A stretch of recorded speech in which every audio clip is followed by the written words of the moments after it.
Dia yang datang di tengah malam. Sebuah cerita horor dari akun Twitter @tanyademit buat kalian yang benar-benar berani.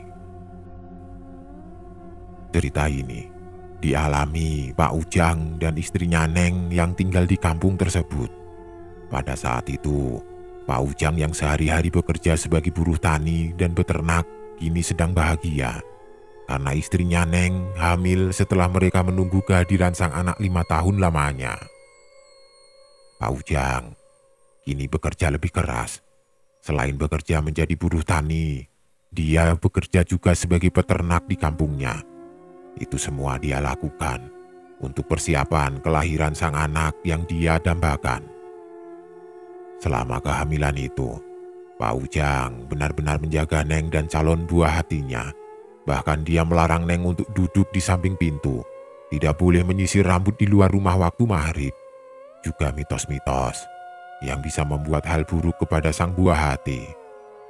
Pak Ujang percaya bahwa mitos-mitos itu tidak boleh dilanggar, apalagi dirinya tinggal di kampung yang kental dengan mitos-mitos tersebut. Pak Ujang berusaha agar Neng tidak melanggar pantangan itu. Apalagi Neng yang merupakan orang yang berasal dari pinggiran kota, tentu saja tidak terlalu hafal dengan mitos-mitos tersebut. Sehingga Pak Ujang seringkali mengingatkannya sekarang. Namun rupanya, Neng malah menganggap apa yang dilakukan suaminya adalah sebuah kekangan. Apalagi dia tidak terlalu mempercayai mitos itu. Apa hubungannya duduk di pintu dengan bayi yang lahir sehat, Kang? Tanyanya. Neng selalu bertanya alasan dibalik larangan itu. Namun suaminya memilih diam dan tersenyum karena apabila dia menjelaskan tentang hal yang dia percaya, Neng pasti akan terus mengajaknya berdebat. Dan itu tidak baik untuk bayi yang ada di dalam kandungannya. Rupanya, bukan Pak Ujang saja yang merasa khawatir. Para tetangga dekat yang ada di sekitar rumah Neng pun melakukan hal yang sama. Beberapa kali tetangganya memperingatkan Neng agar lebih berhati-hati atas apa yang dia lakukan. "Neng, jangan menyisir di luar kalau sudah maghrib. Itu Pak Mali," ujar Bu Imas yang merupakan tetangga dekatnya. Dia sengaja memperingati Neng karena dia melihatnya menyisir rambutnya yang panjang di teras rumah sambil menunggu suaminya yang pulang dari kebun di sore itu. Neng hanya membalasnya dengan anggukan, namun dia tidak pernah mempercayai semua larangan tersebut ketika ada orang memperingatinya. Seiring berjalannya waktu, usia kandungan Neng semakin besar. Bahkan beberapa kali Neng mulai merasakan sesuatu yang berat di perutnya. Tanda-tanda kelahiran sudah mulai terlihat. Pak Ujang yang melihat hal itu seketika langsung memanggil tetangganya, ibunya, dan Pak Raji yang bisa membantu kelahiran anaknya. Di kampung Pak Ujang, memang tidak ada bidan atau dokter. Kalaupun ada, mereka harus berjalan jauh dengan jalanan yang berbatu dan terjal. Sehingga satu-satunya orang yang bisa membantunya adalah Pak Raji, atau dukun beranak yang sudah biasa membantu persalinan di kampung tersebut. Benar saja, ketika dia meninggalkan rumah dan menitipkan Neng ke ibunya dan tetangganya pada saat itu, Neng tiba-tiba merasakan sakit yang luar biasa. Neng tahu bahwa ini adalah sebuah pertanda bahwa bayinya akan segera lahir. Tidak lama kemudian, Pak Ujang datang ke rumah bersama Pak Raji. Pak Raji yang melihat Neng mulai kesakitan langsung membawa peralatan seadanya untuk persalinan pada saat itu. Pisau bambu dia persiapkan, sebuah kain bersih yang sudah dipersiapkan oleh mertuanya, juga minyak kelapa yang diambil dari dapur rumahnya, kini dibalur ke atas perut Neng yang kini merintih kesakitan. Pak Raji menyuruh Pak Ujang untuk keluar. Dia hanya boleh dibantu oleh sesama wanita selama proses persalinan itu berlangsung. Akhirnya, proses persalinan itu dimulai. Di rumahnya yang remang-remang itu, Neng terbaring lemah di atas dipan.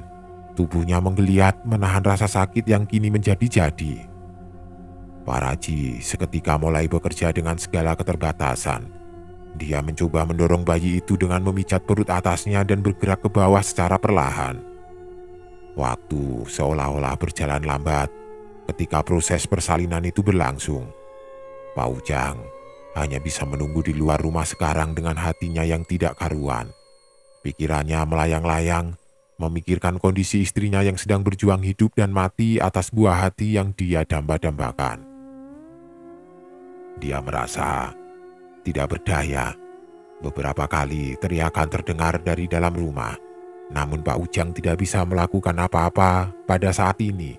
Dia hanya berjalan bolak-balik di sekitar teras dengan rasa khawatir yang begitu besar kepada istrinya.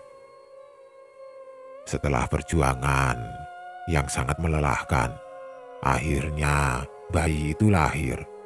Namun, bukan merasa bahagia, Pak Raji hanya bisa menatap bayi itu beberapa detik dengan wajahnya yang panik.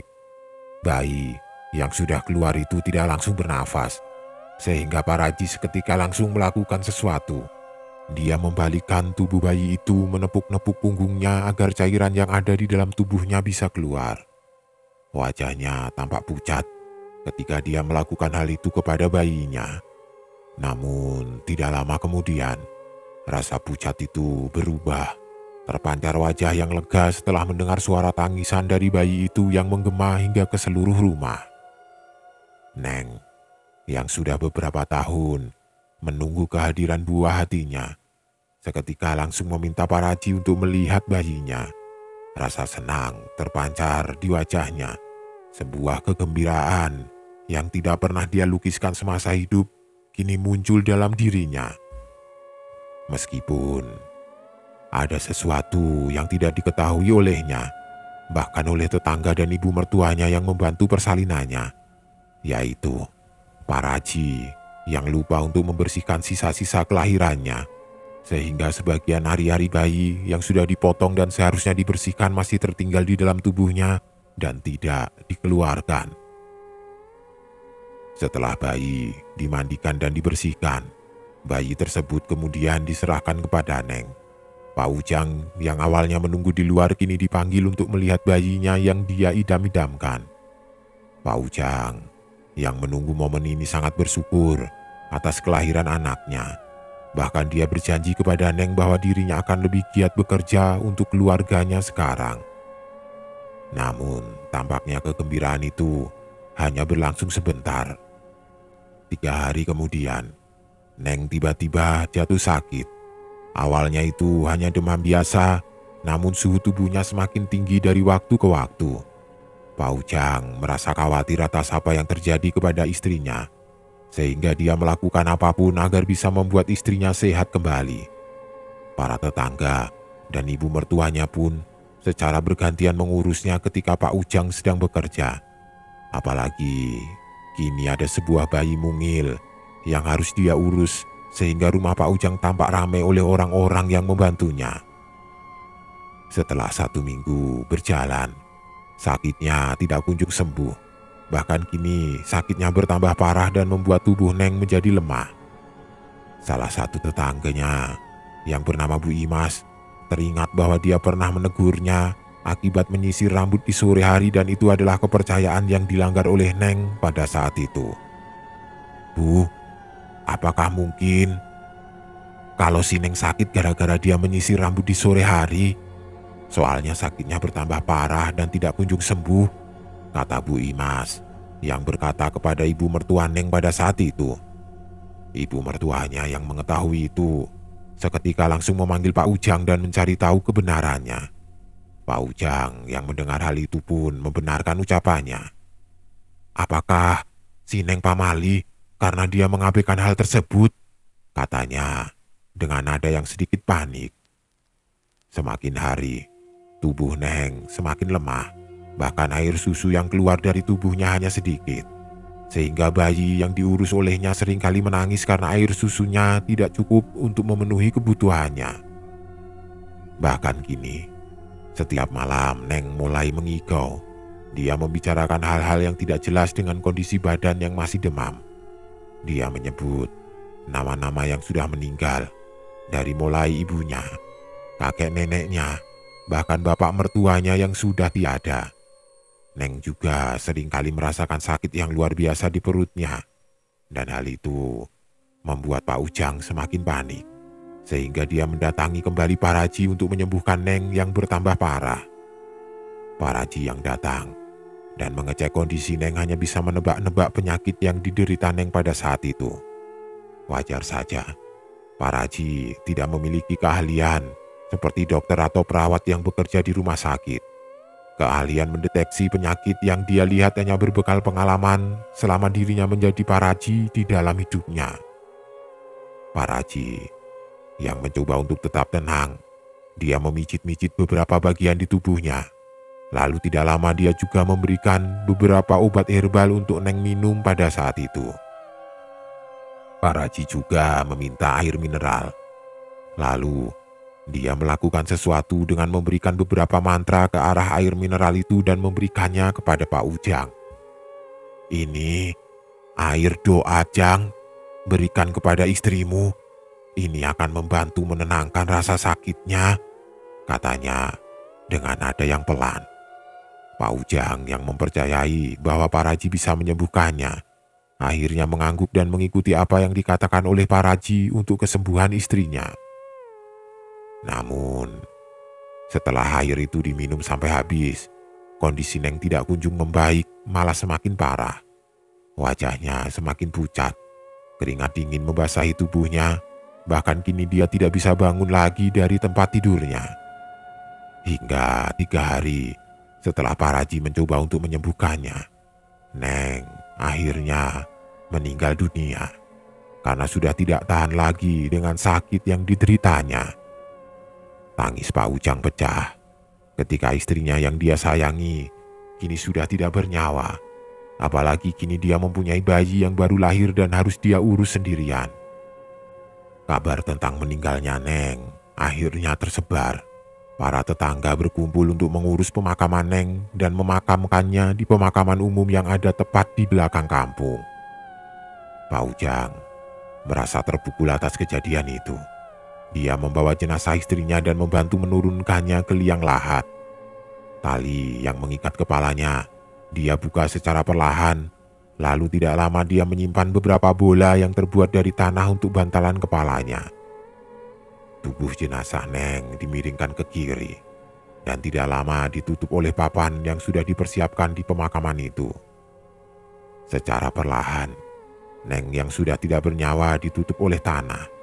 Pak Ujang terlihat menahan tangis ketika proses pemakaman tersebut. Pada malam setelah pemakaman itu, para tetangga kembali berkumpul untuk memberikan semangat kepada Pak Ujang. Bahkan ibunya sendiri berkata kepadanya, "Sudah, jangan ditangisi. Mungkin Neng tujuannya sudah tercapai, yaitu mendapatkan keturunan sebelum akhirnya dipanggil oleh Yang Maha Kuasa," katanya sambil menggendong cucunya. Pak Ujang merasakan sebuah kesedihan yang mendalam di dalam dirinya. Setiap kali bayinya menangis, dia kembali teringat kepada istrinya yang kini sudah tiada. Namun, setelah beberapa hari ditinggal oleh Neng, dia mulai merasakan ada yang tidak beres dengan bayinya. Bayi yang kini diurus Pak Ujang dan ibunya seringkali menangis tanpa henti setiap malam. Sudah berbagai cara dia lakukan agar bayi tersebut bisa tidur kembali, namun semuanya sia-sia. Bahkan Pak Ujang rela keluar kampung untuk membeli susu formula. Tapi tetap saja tangisannya tidak berhenti. Setiap kali bayi itu menangis, matanya melotot tajam seperti sedang melihat sesuatu yang tidak bisa dilihat oleh orang dewasa. Setelah beberapa malam berlalu, Pak Ujang sadar kalau tangisannya itu akan berhenti tepat jam 3 pagi dan si bayi akan kembali tidur layaknya bayi yang lain pada umumnya. Pak Ujang yang khawatir karena mungkin ini masih ada hubungannya dengan Neng dan hal-hal yang melanggar mitos ketika dia hamil. Hingga akhirnya Pak Ujang memindahkan bayi tersebut ke rumah ibunya. Tapi rupanya hal itu tidak berhasil. Karena kemanapun dia pergi bersama bayinya, hawa di sekitar mereka berdua masih tetap berubah. Suasana rumah ibunya Nampak begitu dingin setiap malam, seperti ada hawa yang aneh mengisi di setiap sudut rumah. Belum lagi tangisan bayinya yang terus berlanjut, seperti ada sesuatu yang membuatnya gelisah setiap malam. Semakin lama, tangisannya semakin aneh. Bayi itu menangis tanpa ada air mata dan melotot ke setiap sudut rumah. Dan itu membuat Pak Ujang dan ibunya panik setiap malam. Hari terus berlanjut. Keanehan yang dia rasakan semakin terasa. Pak Ujang seringkali mendengar suara langkah kaki di luar rumah. Terkadang langkah kaki itu disertai dengan suara cekikikan yang tipis dan melengking. Awalnya, dia mengira hal itu hanya halusinasi saja, karena dirinya yang kurang tidur dan tekanan batin atas kehilangan istrinya yang dia sayangi. Namun, ketika suara itu semakin sering terdengar, dia merasakan sesuatu yang tidak beres di luar sana. Karena beberapa kali dia melihat sesosok wanita yang terkadang berdiri di teras rumah dan melihat ke arah kamar di mana bayi itu berada. Wajahnya sangat mirip dengan Neng yang kini sudah meninggal. Namun bedanya kini dia muncul bukan sebagai ibu dari bayinya, tapi sebagai sesuatu yang mengerikan dengan tampilannya yang menyeramkan. Dan ketika Pak Ujang melihatnya dari arah jendela, sosok itu tiba-tiba menghilang bersamaan dengan hawa dingin yang menusuk pada malam itu. Di suatu malam, bayi Pak Ujang kembali memecah keheningan. Neneknya kini mencoba menenangkannya dengan cara menggendongnya. Namun semakin lama, tangisan bayi itu malah semakin keras, seakan-akan bayi itu merasakan ketakutan yang luar biasa. Neneknya yang kebingungan akhirnya membawanya ke kamarnya. Dia membiarkan Pak Ujang untuk tertidur kembali karena sudah beberapa hari dia kurang tidur akibat menjaga anaknya sendiri. Sebagai sosok nenek dan ibu dari Pak Ujang, dia berharap bisa menenangkan bayi itu. Tapi tepat ketika dia membuka tirai jendela kamar, dia terkejut atas apa yang dilihatnya di dalam kamar. Tepat ketika tirai itu terbuka, di sana berdiri sosok Neng dengan penampilan yang berbeda. Rambutnya terurai panjang, menutupi sebagian wajahnya yang pucat. Dirinya memakai baju putih yang lusuh dengan beberapa bercak tanah berwarna coklat di tubuhnya. Dia muncul seperti sosok kuntilanak. Apalagi dia seperti tahu bahwa ibu mertuanya muncul sambil membawa anaknya sekarang. Tidak lama, dia mulai tersenyum pelan. Tatapannya terlihat tajam ke arah ibu mertuanya dengan senyumannya yang menyeramkan. Tatapannya terlihat begitu dingin.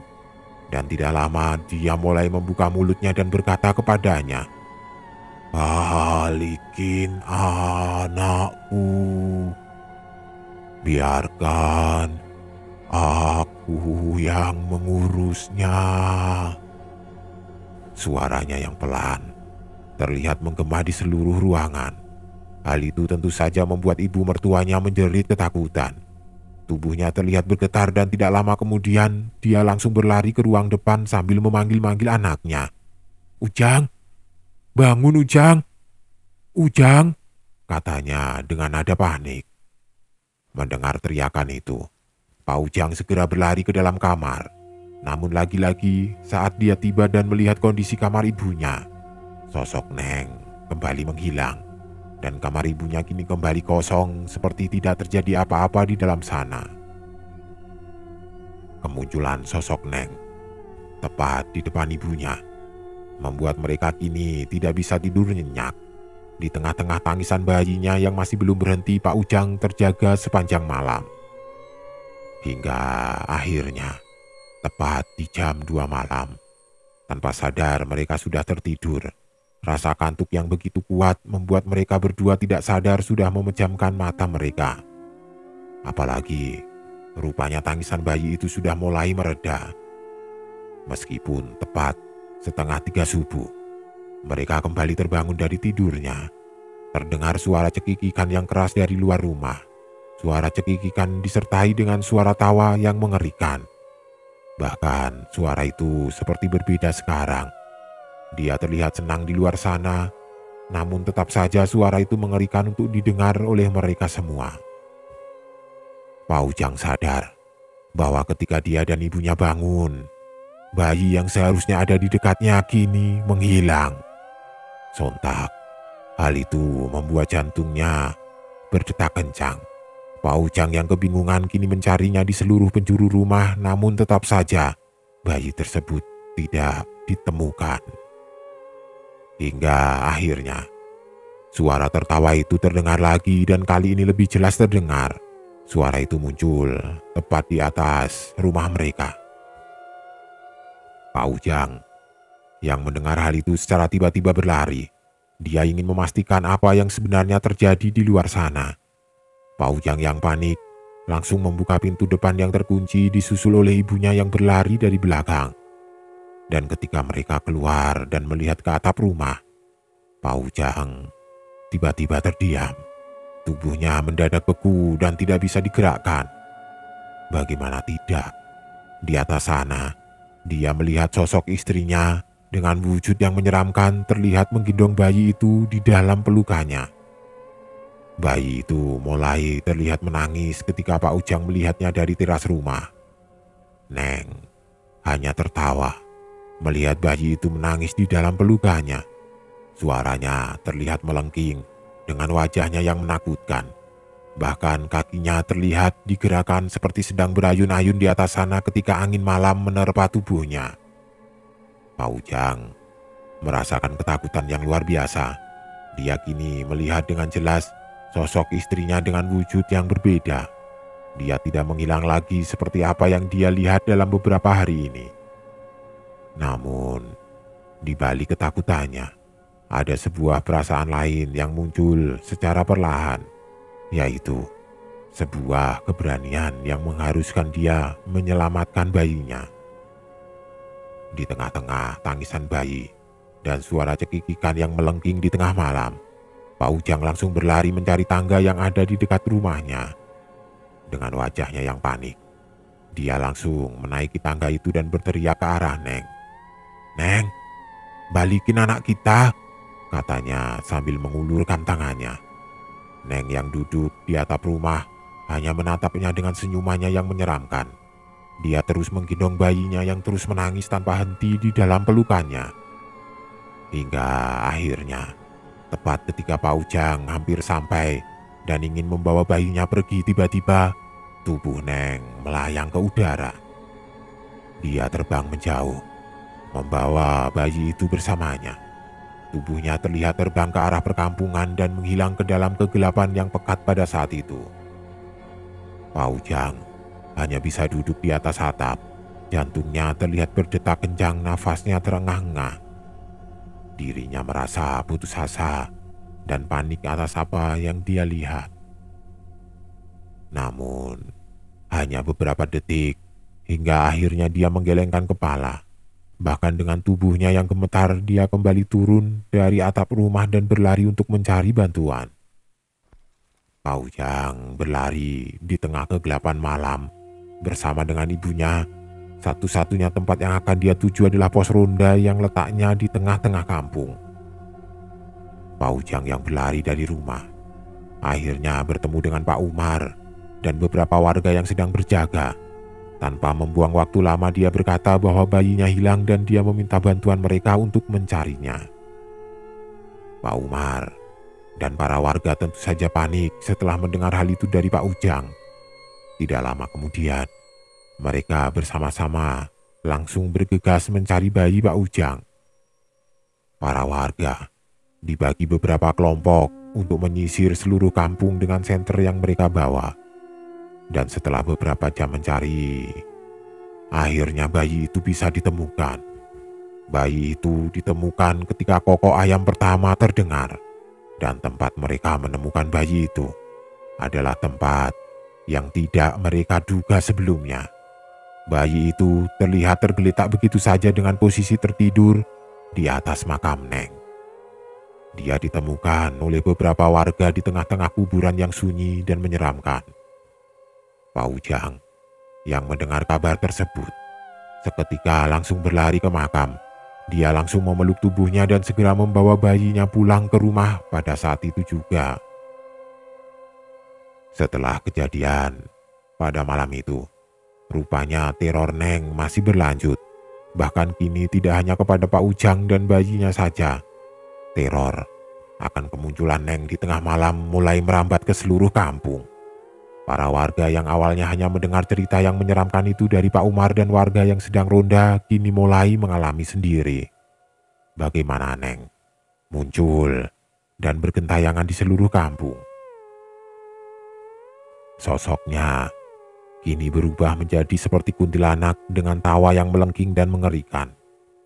Suara itu seperti terdengar melayang di gang yang sepi setiap malamnya.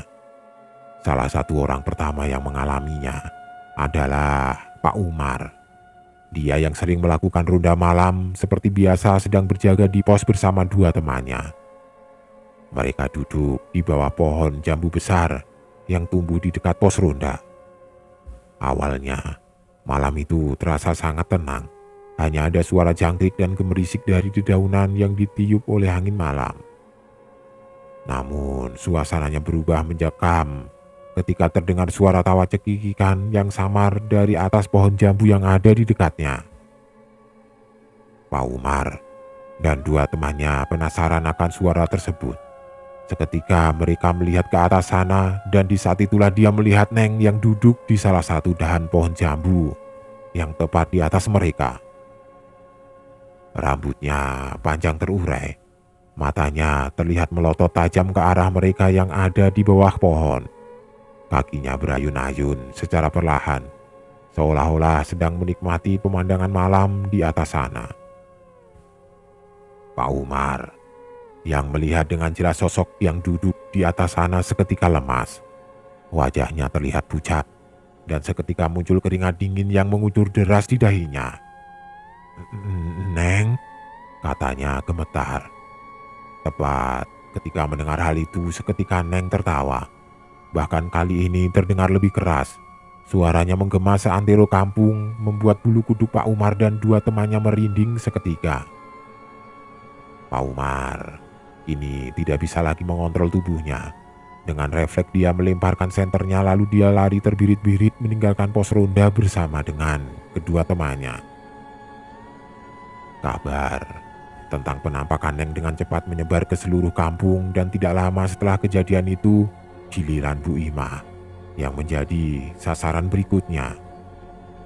Pada saat itu, seperti biasa, Bu Imah hendak pergi ke pasar pada jam 4 subuh. Bu Imah yang terbiasa pergi ke pasar tidak pernah merasa takut meskipun jalanan kampung masih sepi dan gelap. Namun di pagi itu tampak berbeda. Bu Imah yang berjalan sendirian di jalanan setapak seperti merasakan ada seseorang yang berjalan di belakangnya. Awalnya dia mengira hal itu hanya ibu-ibu yang hendak pergi ke pasar sama seperti dirinya. Tapi anehnya, langkah orang di belakangnya tidak pernah mendahuluinya. Bahkan semakin lama langkah itu terdengar semakin dekat dan berjalan tepat di belakang punggungnya. Merasa ada yang tidak beres dengan orang yang ada di belakangnya, Bu Imah mempercepat langkahnya, namun suara langkah kaki di belakangnya juga ikut bertambah cepat. Hingga akhirnya, dia yang tidak tahan dengan orang yang mengikutinya langsung menoleh ke arah belakang. Namun di saat itu juga dia membeku karena tepat di belakangnya ada sosok Neng yang berdiri tepat 2 meter dari wajahnya. Dia tersenyum, bahkan dia memiringkan kepalanya sehingga rambutnya terurai setengah dan menutupi sebagian wajahnya. Apalagi tak lama setelah Bu Imah melihatnya, Neng tersenyum lebar dan tak lama kemudian dia tertawa cekikikan tepat di depan Bu Imah. Sebelum akhirnya dia terbang ke atas dan menghilang di dalam kegelapan. Di saat itu juga Bu Imah langsung berteriak histeris. Dia langsung jatuh ke tanah dengan keringat dingin yang membasahi tubuhnya.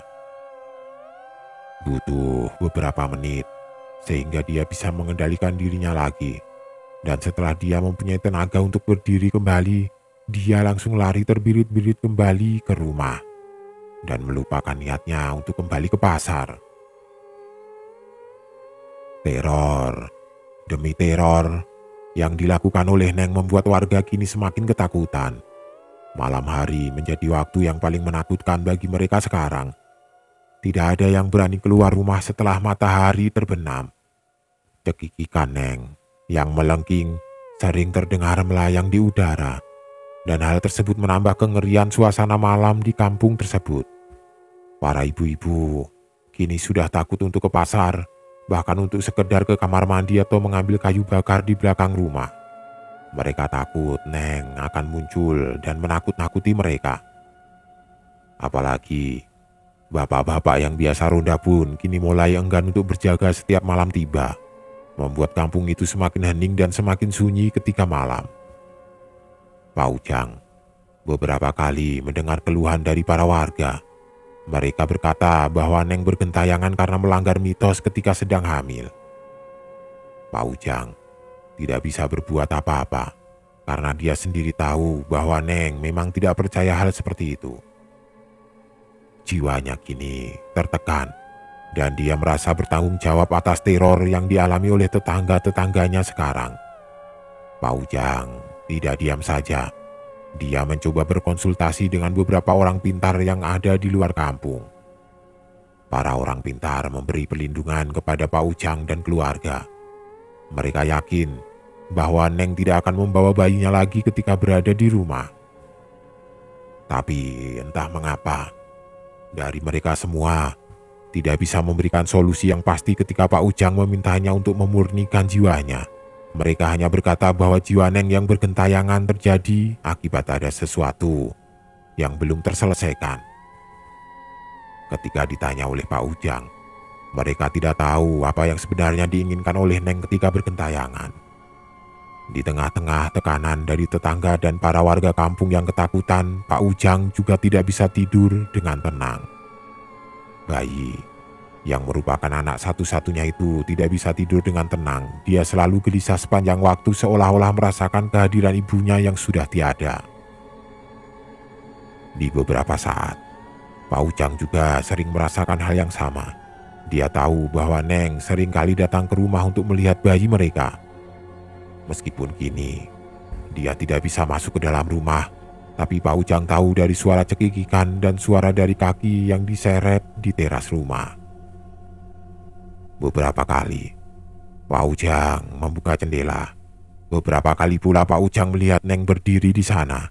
Neng hanya tersenyum, dia seperti kuntilanak yang menyeramkan, dan ketika Pak Ujang melihatnya, Neng seketika menghilang. Pak Ujang yang awalnya ketakutan, kini malah mengejar Neng ketika dia muncul. Dia ingin mendekat dan mencoba berbicara dengannya. Dia ingin mengetahui kenapa istrinya bisa jadi seperti ini. Namun ketika dia melihatnya, Neng selalu menghindar.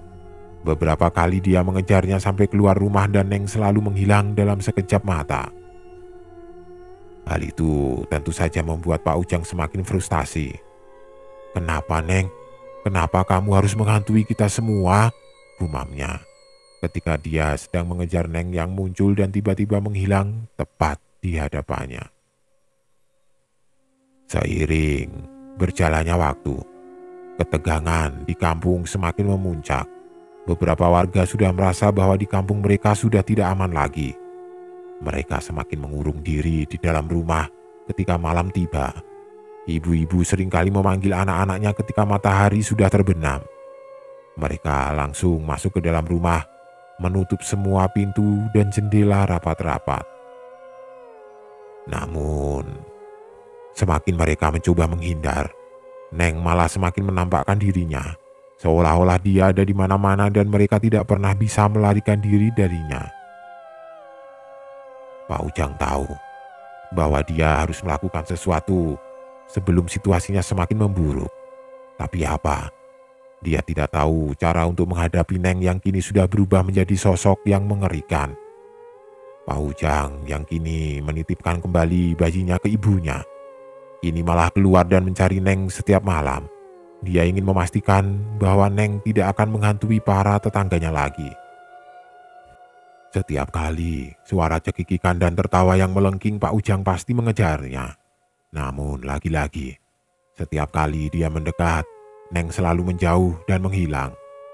Pak Ujang merasa sebenarnya Neng tidak ingin mencelakai dirinya yang merupakan suaminya. Namun di satu sisi dia akan terus bergentayangan apabila hal yang belum dia selesaikan belum bisa dipenuhi. Pak Ujang sudah berusaha semaksimal mungkin untuk mengatasi kemunculan Neng di kampung. Beberapa kali dia kembali mendatangi orang pintar, bahkan ke pemuka agama yang dia kenal di luar kampung. Dengan bantuan mereka, kampung tersebut sempat aman selama 3 bulan. Para warga yang awalnya ketakutan kini berani lagi untuk beraktivitas. Namun, di bulan keempat, semua ketenangan itu kembali hancur seiring dengan munculnya Neng yang menakut-nakuti para warga yang sedang ronda malam. Neng kembali duduk di salah satu dahan pohon jambu yang berada dekat dengan pos ronda. Rambutnya terurai menutup wajahnya, bajunya yang putih nampak kotor dan usang. Dia kembali tertawa dengan suaranya yang menggema di udara pada malam itu. Hal itu tentu saja membuat bulu kuduk para warga yang sedang ronda berdiri semua dan secara tiba-tiba Neng muncul dan duduk di antara mereka semua. Hal itu tentu saja membuat mereka langsung lari meninggalkan pos ronda. Seketika isu tentang Neng yang kembali muncul langsung menjadi pembicaraan hangat para warga. Pak Ujang yang awalnya merasa tenang kini kembali tertekan. Cerita itu menyebar dengan cepat hingga sampai kepadanya. Para warga yang melihat sosok Neng dari dekat pun tidak bisa tidur dengan tenang, karena dia selalu mengingat senyumannya yang menyeramkan ketika muncul dengan tiba-tiba dan duduk di antara mereka. Rasa stres kembali muncul dan mulai menggerogoti pikiran Pak Ujang. Tidur yang awalnya nyenyak dalam 3 bulan ini kini mulai terganggu kembali. Setiap kali dia memejamkan mata, pasti ada saja suara aneh di luar rumah. Sebuah suara yang sering dia dengar 3 bulan yang lalu. Pak Ujang yang sudah pasrah akhirnya hanya bisa membiasakan diri dengan kehadiran Neng di setiap malamnya. Begitupun dengan para warga yang tinggal di sana. Pak Ujang hanya bisa meminta maaf atas apa yang terjadi kepada Neng. Tidak ada yang bisa dia lakukan sekarang. Pikirannya terlalu buntu, dia sudah pasrah, bahkan membiarkan Neng bergentayangan setiap malam di kampungnya. Kampung itu kembali diteror oleh Neng hingga 1 tahun lamanya. Hingga akhirnya, menginjak tepat 1 tahun lebih setelah kematian Neng, entah mengapa bayi yang diurus oleh neneknya mendadak sakit panas. Pak Raji yang kembali datang dan membantu pengobatannya menyarankan bahwa dia harus dibawa ke puskesmas yang letaknya jauh dari kampung tempat mereka tinggal. Karena dia bertanggung jawab untuk menjaga cucunya selagi Pak Ujang bekerja, akhirnya dia mau tidak mau harus keluar kampung, membawa cucunya yang lagi sakit untuk berobat ke puskesmas di hari itu. Dia berjalan, menyusuri jalanan setapak melewati persawahan dan kebun-kebun warga. Bahkan beberapa kali melewati jembatan yang terbuat dari bambu agar bisa sampai ke puskesmas. Sambil menggendong cucunya yang kini tertidur, dia langsung mendaftar ke puskesmas untuk mengambil antrian. Setelah itu dia langsung duduk dan menunggu dirinya dipanggil untuk diperiksa. Namun tidak disangka-sangka, dia bertemu dengan Abah Uki, seseorang yang umurnya tidak jauh dari dirinya. Dia dan Abah Uki adalah teman ketika mereka masih anak-anak, dan Abah Uki rupanya masih mengenal dirinya ketika duduk dan menunggu dirinya dipanggil untuk masuk ke ruangan dokter pada saat itu. Abah Uki yang memang sering kali ke puskesmas karena kesehatannya yang mulai lemah, seperti merasa ada yang aneh dengan bayi yang tertidur di dekatnya. Lalu tidak lama, dia tiba-tiba berkata, "Anak itu masih suka nangis malam-malam," katanya dengan nada pelan. Neneknya tentu saja kaget mendengar hal tersebut. Dia yang kenal dengan Abah Uki hanya bisa mengangguk, dan ketika mendapatkan respon tersebut, Abah Uki kembali berkata, "Sepertinya ada masalah dari si ibu bayi ini. Sebenarnya, apa yang terjadi dengan ibunya?" katanya dengan nada yang pelan. Hal itu membuat dirinya semakin kaget. Dan tidak lama kemudian dia akhirnya mengingat kembali bagaimana Neng melahirkan bayinya. Lalu tidak lama dia sakit hingga akhirnya meninggal. Setelah mendengar hal tersebut, Abah Uki hanya bisa mengangguk pelan. Dia melihat bayi kecil itu dan mengusap beberapa kali rambutnya. Dan tidak lama setelah itu dia kembali berkata, "Sebenarnya mau kemanapun anakmu mendatangi orang pintar untuk memurnikan jiwa si Neng, itu tidak akan bisa bertahan lama. Karena bukan itu masalahnya. Si Neng bergentayangan karena ada sesuatu yang belum dia selesaikan, yaitu ada sesuatu yang tertinggal di tubuhnya ketika dia selesai melahirkan. Selama itu tidak diambil, maka dia akan terus bergentayangan." Abah Uki sempat terdiam sebentar. Dia kembali berpikir bahwa jarak kematiannya kini sudah menginjak 1 tahun lebih dan mungkin tubuhnya kini sudah menjadi tulang belulang sekarang. Dia terdiam begitu lama, memikirkan solusi atas apa yang terjadi. Dan tidak lama kemudian dia kembali berkata, "Gali kembali makam si Neng, bersihkan makamnya, dan ganti tanah yang menguburnya dengan tanah yang baru. Mandikan kembali si Neng, meskipun jasadnya sudah menjadi tulang belulang. Semoga hal itu bisa membuat si Neng tidak bergentayangan kembali." Abah Uki memberikan sebuah solusi yang tidak pernah dipikirkan oleh orang-orang pintar yang Pak Ujang temui sebelumnya.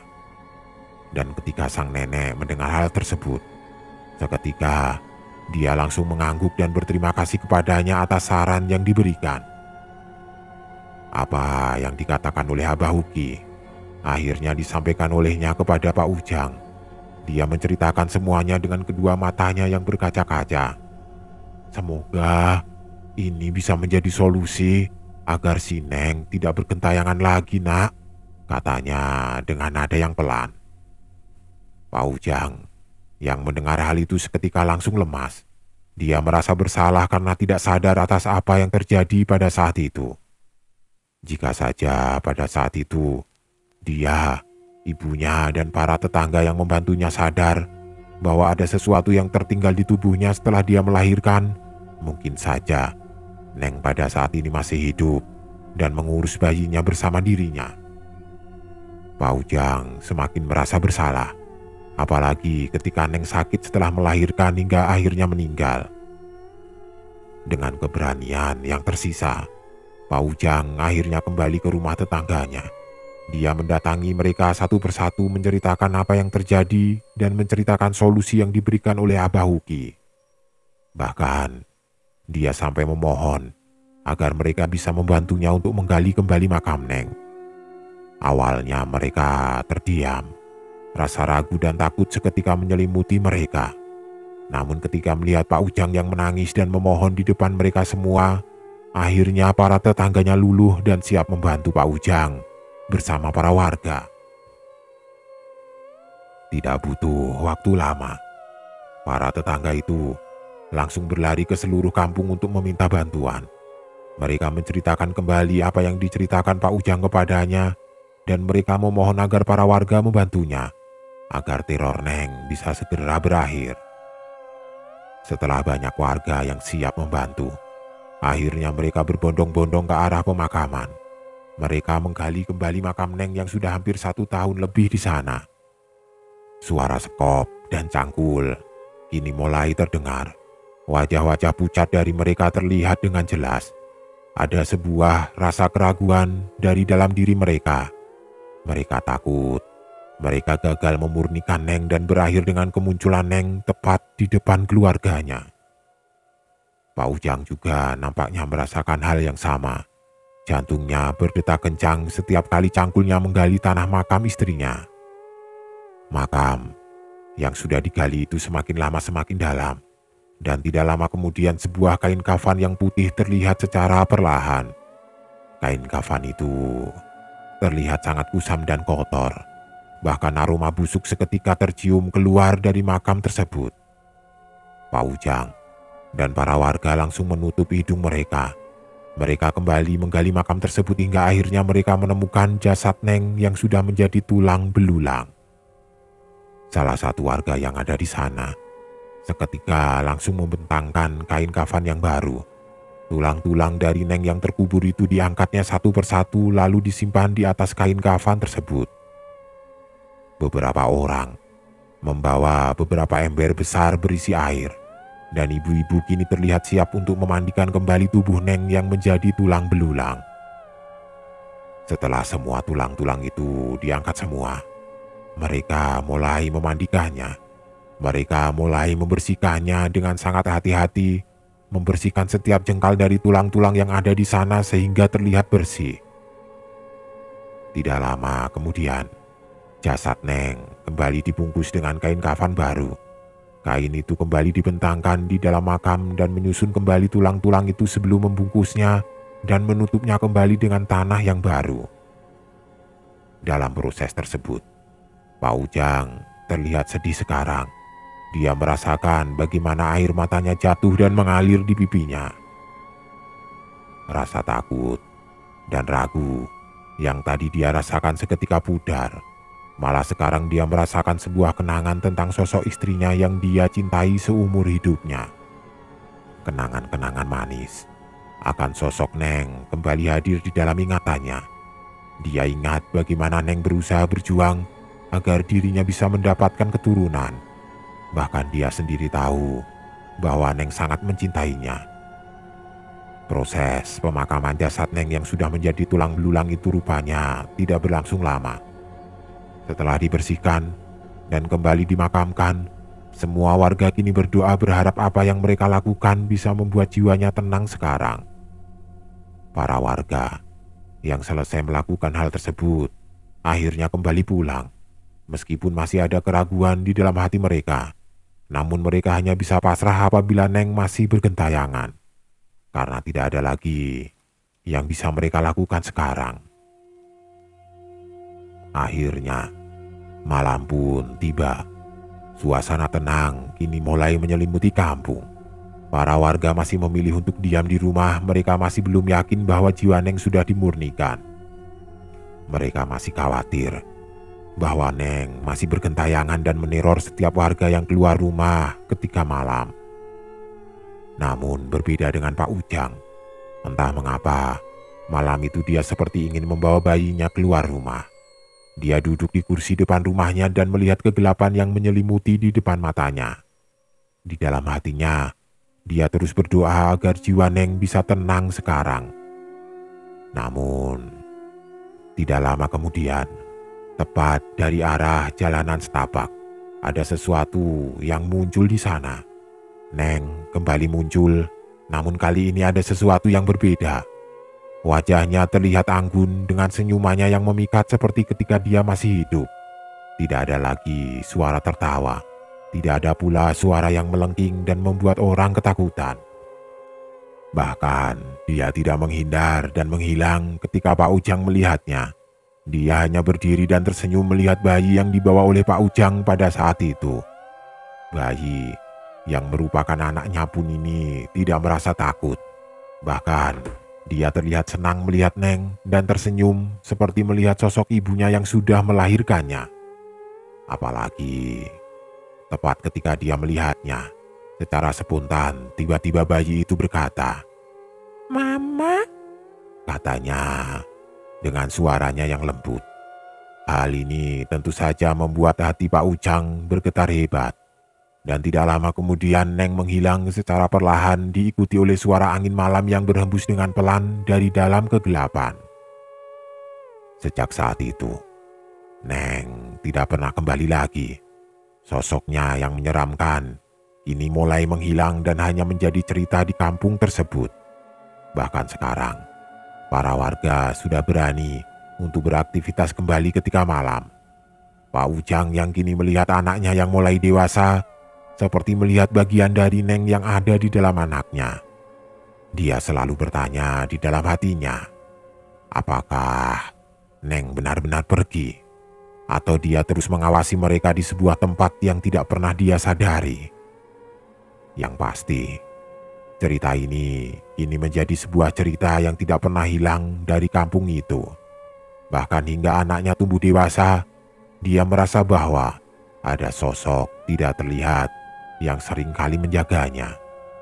Dan tanpa dia sadari, itu adalah Neng yang merupakan ibunya sendiri.